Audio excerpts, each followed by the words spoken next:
Welcome back. The latest leadership battle in Johannesburg has been resolved for now with the election of a new mayor. Last night on the Fullview, we were focusing on the failings that continue, though, in terms of service delivery on the ground.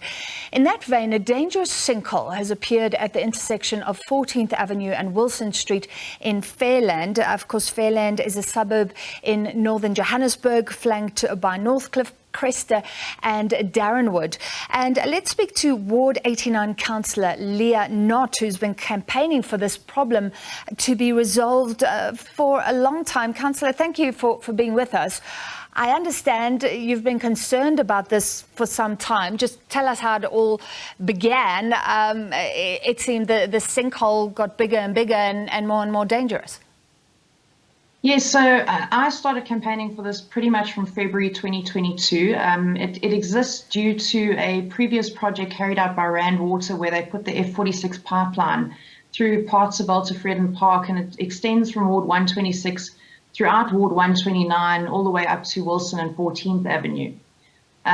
Late last year, the section of Wilson between Badenhorst and Soutpans actually had a huge sinkhole underneath it, and we got that repaired by Rand Water. But I was very adamant with them at the time that this was not an isolated incident. The entire length of where they'd worked had essentially, had problems with regards to ineffective or substandard material, as well as sinkholes forming all the way from 14th right down to JG Stratum.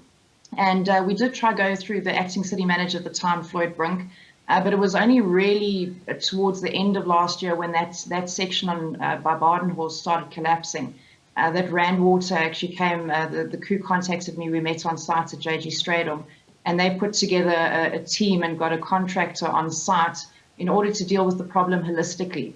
And funnily enough, the sinkhole that formed at 14th, we were warning about that because we could see that the surface was subsiding quite drastically. And it took that kind of catastrophic event happening in order for all of this to kind of, get everybody moving. Yeah. But since then, Rand Water have hired what seems on, on the basis of what they've done so far to be quite an effective contractor compared to the previous two, who are essentially responsible for not using proper materials and not carrying out an effective project plan.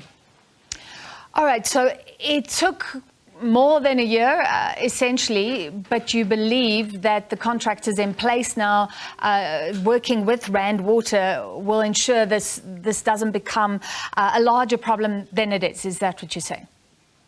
I do believe so. We have meetings every 2 weeks now, both with Rand Water and the contractor who's on site. We've also put together a bunch of stakeholders, which include the local businesses, engineers who live in the ward who also have experience with this kind of thing.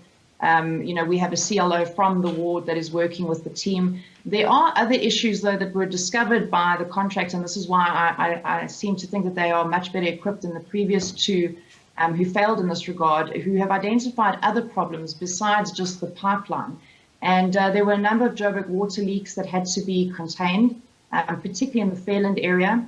There's also huge underground water issues, which is what's causing a lot of the roads to start deteriorating quite badly, particularly around Cliffview Primary School, down JG Stratum, because the diversion of that water during the pipeline was not done effectively. And also with regards to JRA, we found there's stormwater that is not aligning. So actually the groundwater is running underneath that, and it's running into the roads. And if you've driven down Wilson or even 13th Avenue, you'll see the road actually looks like almost like there's a volcanic eruption underneath. So there are these problems, and we have had a little bit of a sort of push and pull with the two City of Joburg entities in kind of acting quickly and efficiently. And it does require a lot of getting on the phone to the CEO and the MD of Joburg Water and JRA in order to get them moving. All right, so we've brought up those visuals. You said it looks like there's been a volcanic eruption underneath there. Is that the situation right now? It looks like quite a wobbly road, I guess. You can drive on it. Is that the situation at the intersection? So that whole intersection has been excavated. If you go there now, it's actually, that was the first day when it literally just dropped like that overnight. And we immediately got JRA to close that intersection. That entire road that goes down past the shopping centre, which you see on your left-hand side there, actually dropped substantially and started breaking open. So that whole section is excavated. That's where one of the Joburg water leaks was found. And from down the road, if you go down 2 or 3 intersections, that's where you'll start seeing the volcanic eruptions that have come up. That particular road is closed all the way to 12th Avenue. And we've been working in conjunction with the CPF as well as the school there to ensure that people don't utilize those routes unless they live there. But there are cases where we've had to get Rand Water to bring out almost like steel mechanisms so that people can access their driveways because they've had to dig up sections of road where properties are. Yeah, and we know that the system is so leaky, so at least some of those leaks are being looked at now. Very quickly, Councillor, what does it mean for you when there's a mayoral change? I mean, is it fine now because you are working with Rand Water, with the contractors, or does it make it hard if you're trying to get things done on the ground for your constituency and there are leadership changes regarding the mayoral committee? Look, it does make it very difficult. I mean, we had a scenario on JG Stratum where we've had numerous car accidents because the road keeps opening up due to the underground water. And the MMC of Transport, who's now the same MMC, which was Councillor Kenny Kuneni, brought in the previous contractor to fix this. And then went after the property owners for, pushing water off their property into the road and basically tried to, if you will, almost litigate against them for this. But they've suffered just as much. This groundwater was a cause of the project. It wasn't caused by them. And instead of, engaging with the local councils on the ground where we could have given a history of what was happening there, we saw the sort of political battle fight, going on. And that road, since it was fixed a couple of weeks ago, it's now completely deteriorated again. So. All right, Councillor, I'm sorry to cut you off. We have to stop it there just because of time.